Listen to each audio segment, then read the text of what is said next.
Hi, 10ാമതെയോ ആവുകയാണ്. 10ാമതത്തിന് 10 തൈ നടണ്ടേ. അപ്പൊ 10 തൈ എന്ന് പറയുമ്പോൾ എന്തെങ്കിലും നട്ടു നനയ്ക്കുന്ന സമയമാണ് 10ാമത് എന്ന് പറയുന്നത്. മലയാളിയുടെ കാർഷിക കലണ്ടർ തുടങ്ങുന്ന മേടമാസത്തിലാണ്, ചിങ്ങത്തിലല്ല, മേടത്തിലാണ്. അപ്പൊ മേടം എന്ന് പറയുന്നത് ഏപ്രിൽ മാസത്തിലാണ്. ഏപ്രിൽ ഏതാണ്ട് പകുതിയിലാണ് നമ്മുടെ വിഷു വരുന്നത്. ഏപ്രിൽ മേടം 1 എന്ന് പറയുന്നത്. മേട 10 എന്ന് പറയുന്ന ദിവസം കൃഷിയുടെ ഒരു മുഹൂർത്തമാണ്. 10ാമത് എന്ന് പറയുന്നത് മേട 10, അതായത് വിഷു കഴിഞ്ഞ് 10 ദിവസം കഴിയുന്ന ദിവസം മേട 10 എന്ന് പറയുന്നത്. ഈ മേടപ്പത്തിനാണ് നമ്മുടെ നടുതലകളെല്ലാം നടന്നത്.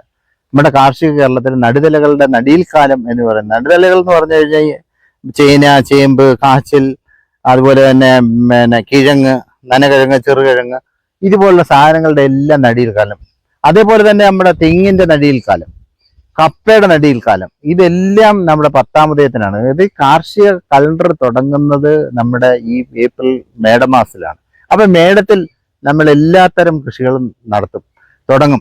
അതേപോലെ തന്നെയാണ് നമ്മുടെ ഓണാട്ടുകരയില് ഈ പറയുന്ന സമയത്താണ് നമ്മൾ കരനെല്ല് കൃഷി ഈ മേടത്തിൽ തുടങ്ങിയിട്ട് കർക്കിടക ഒടുവിൽ കൊയ്തിട്ട് അത് മെതിച്ച് കുത്തി അരി കൊണ്ടാണ് ഓണം കൊണ്ടിരുന്നത്.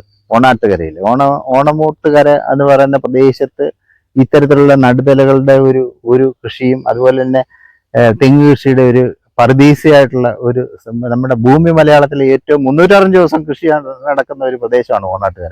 ഓണാട്ടുകരയിലെ അടിയിൽ കാലത്ത് ഈ പറയുന്ന രീതിയിലുള്ള കൃഷികളൊക്കെ തുടങ്ങും. സ്പെഷ്യലായിട്ട് ഈ കരനെല്ല് കൃഷി എന്ന് പറയുന്നത് നമ്മുടെ കേരളത്തിൽ വേറെ എവിടെയും അങ്ങനെ കരനെല്ല്, തെങ്ങിന്റെ തടത്തിൽ പോലും നെല്ല് കൃഷി ചെയ്യുന്ന സമയമാണ് ഈ പറയുന്ന ഈ വിഷുക്കാലം എന്ന് പറയുന്നത്. അപ്പൊ വിഷുക്കാലത്ത് സവിശേഷമായ ഒരു കാലാവസ്ഥ എന്ന് പറഞ്ഞു കഴിഞ്ഞാൽ രാവും പകലും തുല്യമായ സമയത്തുള്ള കൃഷി എന്ന് പറഞ്ഞാൽ നല്ല കരുത്തോടു കൂടി വരുമെന്ന് പറഞ്ഞാൽ വെച്ചാൽ ഈ പറയുന്ന സമയം എന്ന് പറഞ്ഞാൽ വേനലിന്റെ മൂർധന്യമാണ്. വേനലിന്റെ മൂർധന്യം എന്ന് പറയുമ്പോൾ തീയിൽ കുരുത്ത് വെയിലത്ത് വാടില്ലെന്ന് പറഞ്ഞ പോലെ ഈ കൊടും വേനൽ നട്ട് നനച്ച് വളർത്തുന്ന ഈ സാധനങ്ങളൊക്കെ പിന്നെ വരുന്ന ജൂൺ മാസത്തിലെ മഴയോടുകൂടി നല്ല കരുത്തോടുകൂടി വളർന്നു വരാൻ പാകത്തിൽ അതിന് കരുത്തായിട്ടുണ്ടാവും. അപ്പൊ അതുകൊണ്ടായിരിക്കാം പഴമക്കാര് ഈ മേടപ്പത്ത് അല്ലെങ്കിൽ വിഷുക്കാലം നടിയിൽ കാലമായിട്ട് തിരഞ്ഞെടുത്തതെന്ന് എനിക്ക് തോന്നുന്നു.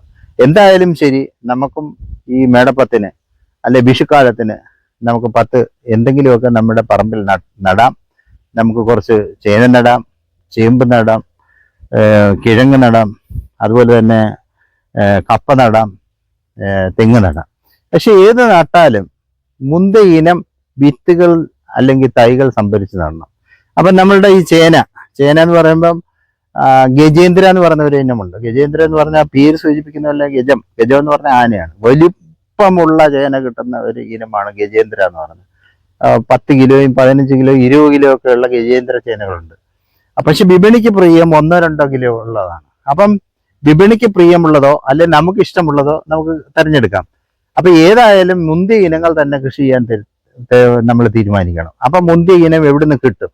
നമ്മുടെ നാട്ടിലുള്ള നല്ല കർഷകരുടെ അടുത്തൊക്കെ ഇത്തരത്തിലുള്ള എല്ലാത്തരം വിത്തുകളും കിട്ടും. ചേനയുടെ വിത്തുകളും, ചേമ്പിന്റെ വിത്തുകളും, കാച്ചിലിന്റെ വിത്തുകളും, നനകിഴങ്ങിന്റെയും ചെറുകിഴങ്ങിന്റെയും വിത്തുകളും, നല്ല കപ്പ കമ്പുകളും ഒക്കെ കിട്ടും. അതുപോലെ തന്നെ നമുക്ക് തെങ്ങിൻ തൈകളും നമ്മുടെ നാട്ടിടയിൽ തന്നെയുള്ള നല്ല കരുത്തുള്ള പശ്ചിമതീര നെടിയ ഇനം തെങ്ങിന്റെ തേങ്ങ മുളപ്പിച്ചിട്ട് നടുന്നതാണ് ഏറ്റവും നല്ലത്. പിന്നെ കൂടാതെ നമുക്ക് ഈ പറഞ്ഞ നടുതലകളൊക്കെ തിരുവനന്തപുരത്ത് CTCRA എന്ന് പറഞ്ഞ കേന്ദ്ര കിഴങ്ങ് ഗവേഷണ കേന്ദ്രമുണ്ട്.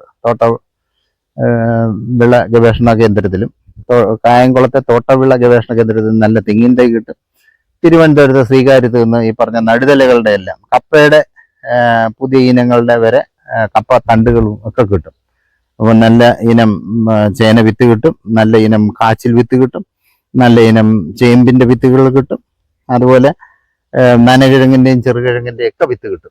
അപ്പൊ നല്ല ഇനങ്ങൾ ആവശ്യമുള്ളവർക്ക് വേണമെങ്കിൽ തിരുവനന്തപുരത്ത് ശ്രീകാര്യമായിട്ട് ബന്ധപ്പെട്ടാൽ ഇത്തരത്തിലുള്ള പിന്നെ വിത്തുകളൊക്കെ കിട്ടും. ഈ കാച്ചിലിന്റെ പറയുന്ന സാധനം എന്ന് പറയുന്നത് കാപത്ത്, മലബാറിലൊക്കെ നമ്മൾ കാപത്ത് എന്ന് പറയും.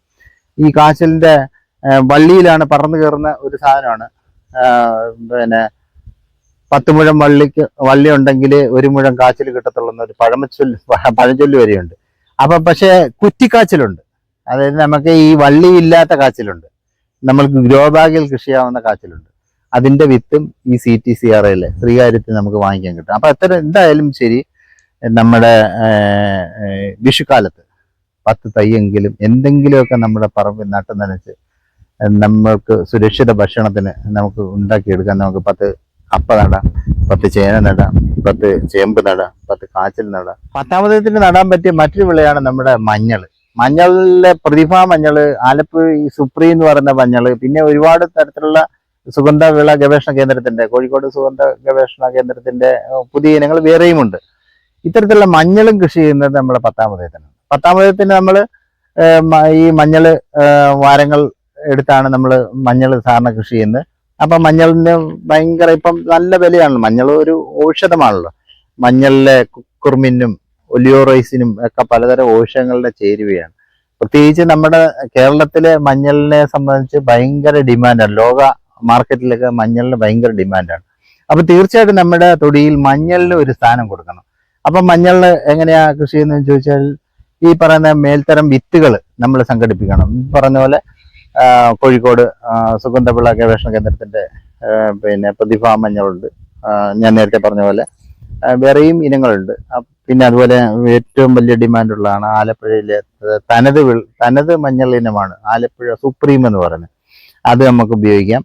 അതിൻ്റെയൊക്കെ വിത്തുകൾ സംഘടിപ്പിച്ചുകൊണ്ട് കൃഷി ചെയ്യാം. കൃഷി ചെയ്യുമ്പോൾ നമ്മൾ പ്രത്യേകം ശ്രദ്ധിക്കേണ്ടതെന്ന് പറഞ്ഞാൽ മണ്ണൊരുക്കാണ്. നല്ല വെയിലുള്ള സ്ഥലം തിരഞ്ഞെടുക്കണം.